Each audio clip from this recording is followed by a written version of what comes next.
In prime time news this evening, shut down the refinery or place it in private hands.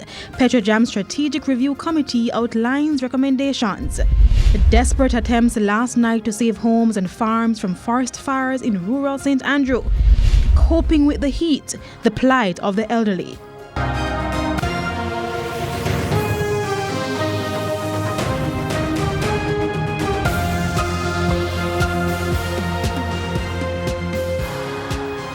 Good evening and welcome to Primetime News on air and online at onespotmedia.com. I'm Archibald Gordon. And I'm Janella Precious. Also this evening, the top business stories of the day. Herman Green has our preview. Herman?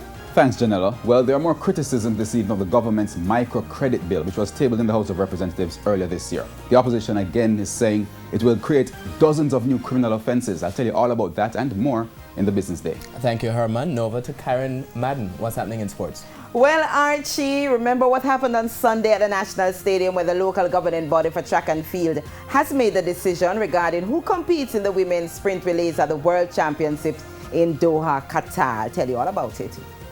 Thanks, Karen. There's also sports commentary, E-Prime, and weather in this newscast. But before the break, the feedback question. This evening, we're asking, what is your reaction to the recommendation for the government to privatize PETROJAM? You can share comments online, facebook.com/Television Jamaica, and tweet us at Television Jam. Stay with us. Primetime News returns right after this break.